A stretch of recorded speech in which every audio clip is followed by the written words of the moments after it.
Is the future of esports artificially intelligent teammates? Let's find out.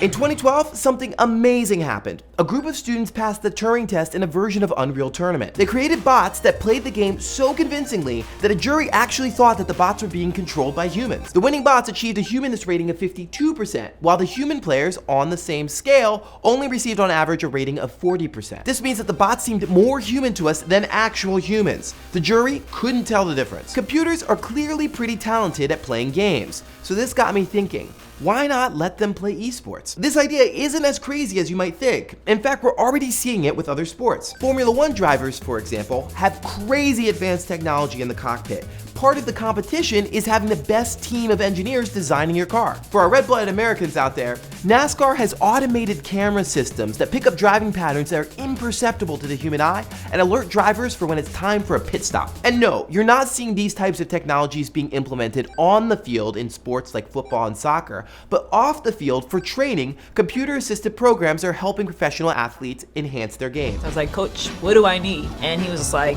we need data. So, do programmed AI teammates have a future in esports? To be clear, we're talking about games like League of Legends, Dota 2, PlanetSide 2, and Call of Duty, where you could theoretically have a bot as a teammate. Fighting games like Injustice or Marvel vs. Capcom probably wouldn't be included, because that would just turn into Salty Ben.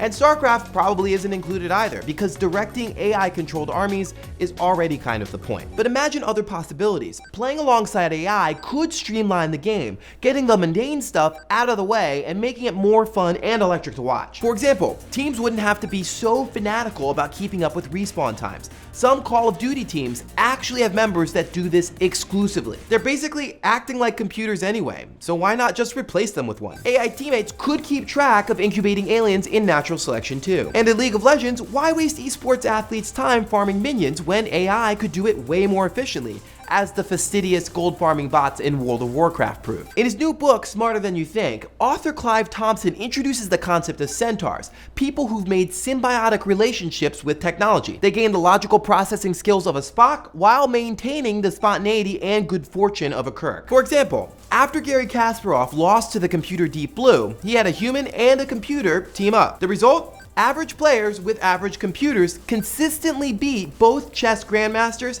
and super fast machines. Would collaborations like this fundamentally change esports?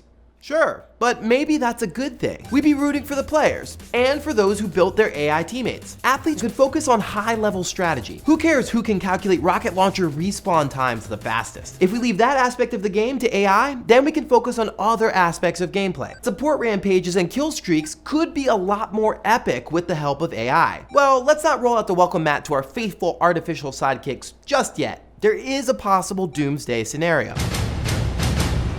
Is it possible that AI wouldn't just stop at being tools to augment our natural game-playing selves? While AI is currently limited in terms of strategy and creativity, who's to say that in the future there won't be a computer who can best a human-computer combo? Which means, whoops, no more esports athletes. Another human job replaced. We'd simply be watching computers deathmatch against other computers. That definitely doesn't sound anything like games, esports, or just sports. Ask yourself a question. Would NASCAR still be popular if the cars just drove themselves around the track? No way, Jose! That ain't gonna work for somebody with self-driving car. And there are all kinds of issues around fairness and regulatory concerns. What if one team's AI is more advanced than another team's AI? Would that be considered cheating? Would esports leagues be able to regulate these programs to a reasonable level? We expect our games to take place on a level playing field. That's why EVE players protest about bots. There is no right or wrong answer. It's just a question, but it is an important one. And personally, I think the potential benefits, like developing healthy relationships with AI, outweigh the potential pitfalls, like being enslaved by robots. Humanity is at its best when it works alongside technology. And yes, there are legitimate reasons to freak out about the dehumanizing aspects of technology, like dating sims or those creepy DARPA robots. But amazing things could come from our AI esports athletes that go way beyond video games. For example, IBM's Watson is not only a formidable foe in Jeopardy, but is also being used by nurses to help treat cancer. As the writer Matthew Battles said, we're learning to wave at machines, and perhaps in their buzzy, glitchy, algorithmic ways, they're learning to wave back in earnest. So as long as they're waving at us, why not give them a controller so they can play along with us too? So what do you think? Do AI teammates have a place in esports? Hash it out in the comments, and if you like what you saw, please subscribe. I will see you all next week. Last week we talked about whether virtual worlds were real or fake or something else.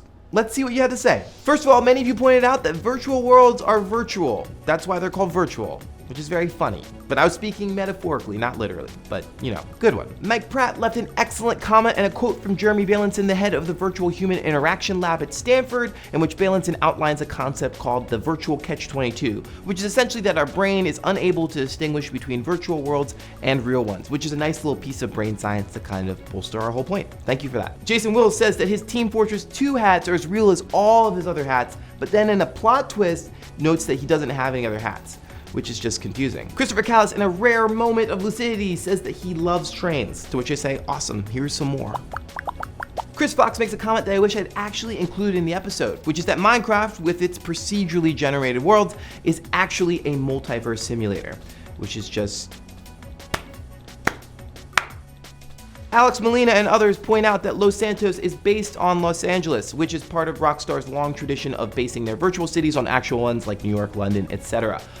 The question I'm asking is actually whether or not going to Los Santos inside of your Xbox or PlayStation constitutes the exact same thing as getting on a plane and literally flying to Los Angeles, and whether or not the memories that we have of that place constitute real memories, to which I would say yes, as per my episode. But it's a good question. The reality is that Los Santos is based on Los Angeles, but I think it does constitute its own real world experience. Keenan Cummings leaves an excellent comment that opens up a whole metaphysical can of worms with a great quote from Daniel Kahneman about memories being these constructs, which dovetails with a lot of really recent research about what we think about memory, which is that it's not like a filing cabinet where you just go and take a file out, but it's actually more, I don't know, like a bush or something that's an amalgam of all these different things that you sort of go back to and you sort of construct these new memories based on old things that you remembered. But yes, I think that that's an excellent point. It's probably too big to deal with in this episode, but yes, I think how we remember those things has everything to do with whether or not they are actually real. Jason Fennick says that if virtual worlds are real, then the places that we remember in our dreams, those are real as well. I can't tell if you're being sarcastic or not, but I will engage you nonetheless. I do wonder if this idea of whether our experience in a virtual world is real or not has everything to do with whether or not that place is constructed. With your dreams, it's just kind of like in your head, things are crazy, doors are opening, doors are closing. Whereas with virtual worlds and in the real worlds, those are constructed by people or by nature. So it's a really good question, and perhaps we will deal with dreams in a later episode. Alexander Malto asked the big question that I'm sure you're all thinking, is our world real? Which is interesting because recently researchers have proposed this idea that we are maybe living inside a giant computer simulation and we can't tell the difference. I can't really help you with that one.